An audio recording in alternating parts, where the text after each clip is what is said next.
नमस्कार मित्रों। आत्मनिर्भर भारत आपने सुना होगा। आत्मनिर्भर भारत, भारत को आत्मनिर्भर बनाया जा रहा है और उस आत्मनिर्भरता का शिकार आपके बैंक होने जा रहे हैं। आज के 5 साल के पहले भारत में करीब 23 बैंक हुआ करते थे। अब सिर्फ 12 बैंक बचे हैं। बैंक बिके नहीं हैं, लेकिन आपस में विलय करके उनकी संख्या कम कर दी गई है। यह बैंकों को प्राइवेट सेक्टर को देने का एक नया तरीका है, जिसमें प्राइवेट सेक्टर के बैंक लगातार बढ़ रहे हैं और सरकारी सेक्टर के बैंक सिकुड़ रहे हैं।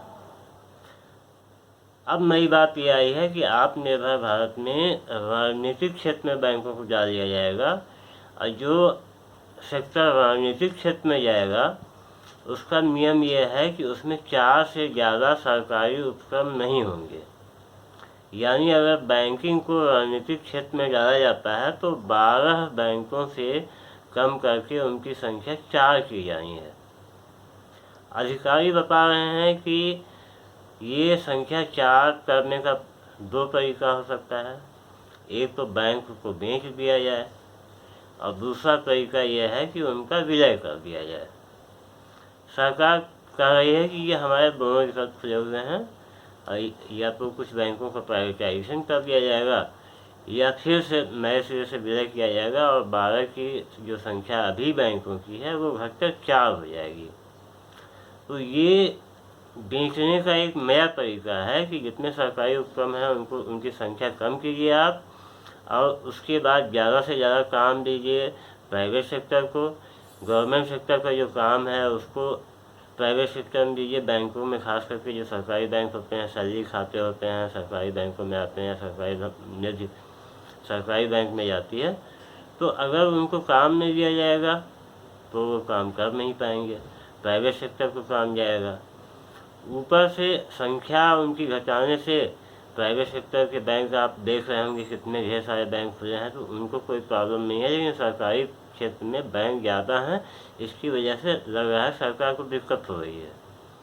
और सरकारी बैंकों पर इस तरह से अंकुश रहता है कि ये तमाम ऊल जुलूल लोगों को कर्ज देते हैं और दबाव में कर्ज देते हैं, और जो बड़े बड़े कर्ज लेते हैं सरकारी बैंक से वो लेकर के बैठ जाते हैं, भाग जाते हैं, बैंकों को घाटा हो जाता है।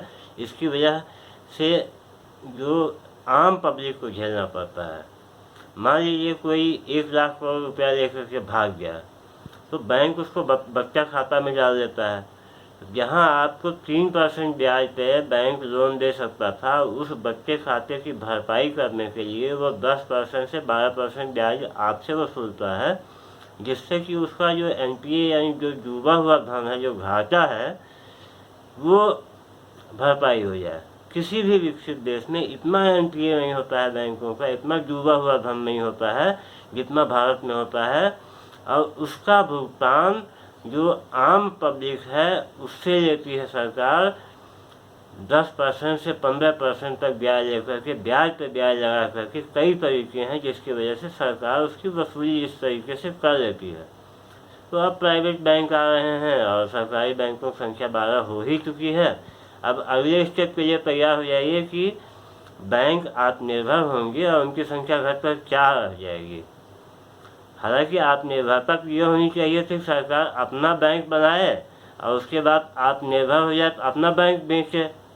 लेकिन ये लोग आत्मनिर्भरता ये कर रहे हैं कि जो बैंक पहले खुले हुए हैं उनको बेच दिया जाए, और अपने आत्मनिर्भर तरीके से अपना बैंक नहीं बेच रहे हैं। पहले सरकारों ने जो पहले की सरकार जो करके गई है उसको ये बेचने पे आतुर हैं, और अब आगे उम्मीद रखी जाए कि बैंकों की संख्या 12 से घटकर 4 होने जा रही है। Thank you.